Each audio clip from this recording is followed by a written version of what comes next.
Salutations chers amis. Aujourd'hui nous allons réfléchir à l'importance des choix que nous faisons. Le pouvoir de choisir est un don que Dieu a fait à tous les êtres qu'il a créés.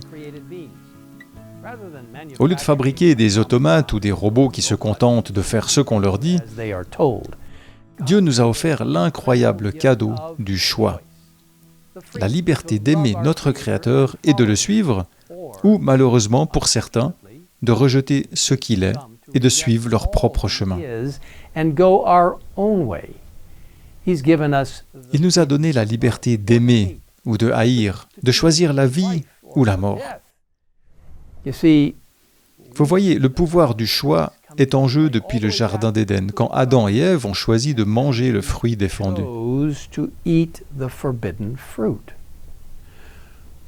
Lorsque la méchanceté a envahi la terre et que Dieu a décidé de la détruire par un déluge, une inondation mondiale, il a gracieusement donné à tous les habitants de la terre la possibilité de choisir la vie. Pendant 120 ans, Noé a averti le monde de l'imminence du déluge.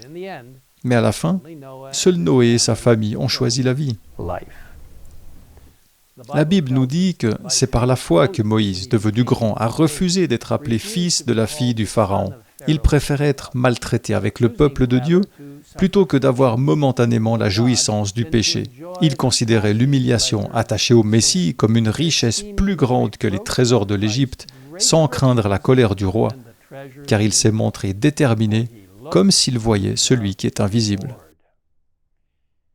Vous voyez, le défi de Josué, choisissez aujourd'hui qui vous voulez servir.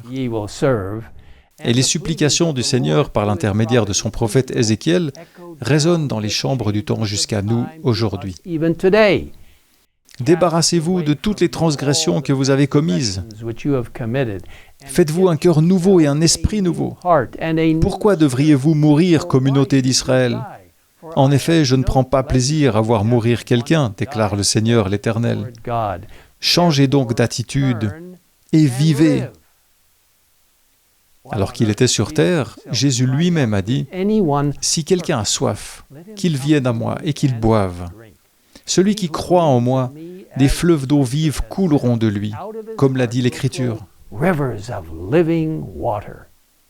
Et pourtant, combien peu ont choisi de le suivre.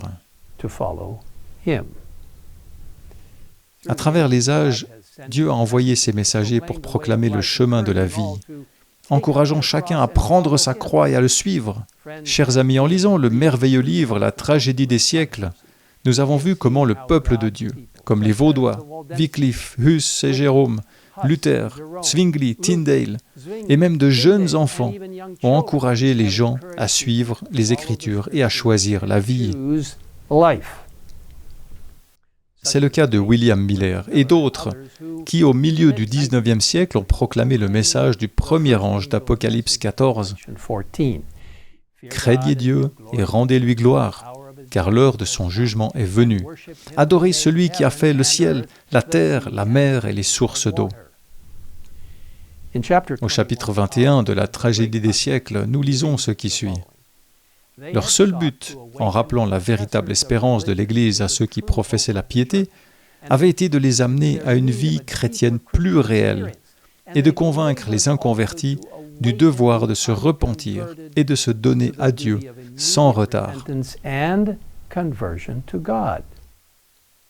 D'après Miller, leur intention n'a jamais été de séparer les gens de leur dénomination existante, mais plutôt de convertir des âmes à Dieu, d'avertir le monde d'un jugement imminent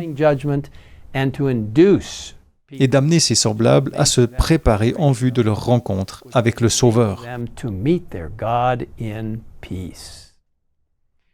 Lorsque Miller commença à prêcher le message de l'Avent, celui-ci fut généralement accepté par les églises car il tendait à renforcer les membres dans la foi.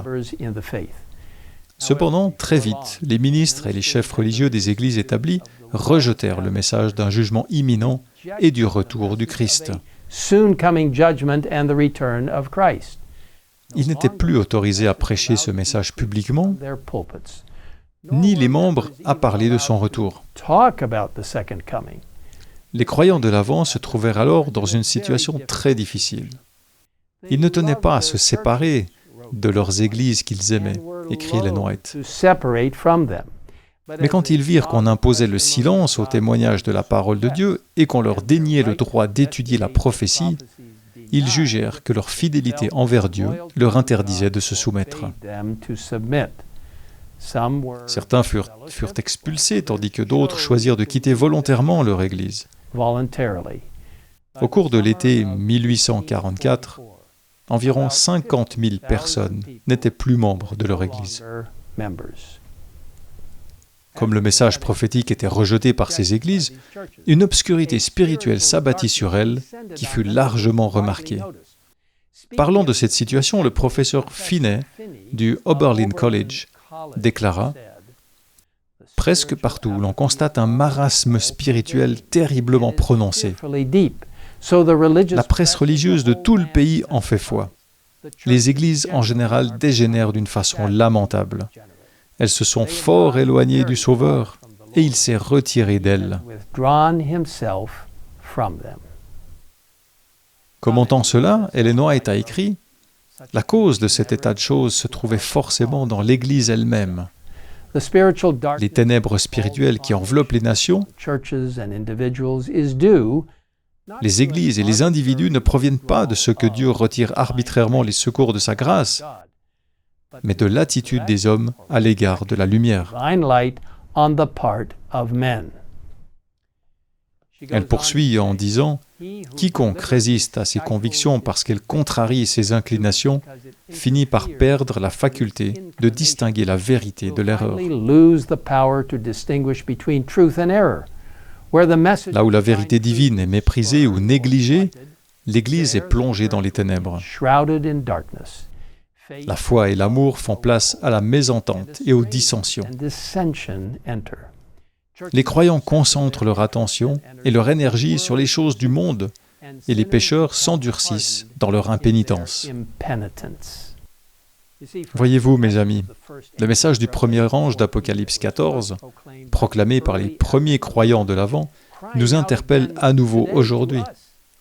Craignez Dieu et rendez-lui gloire, car l'heure de son jugement est venue. Adorez celui qui a fait le ciel, la terre, la mer et les sources d'eau.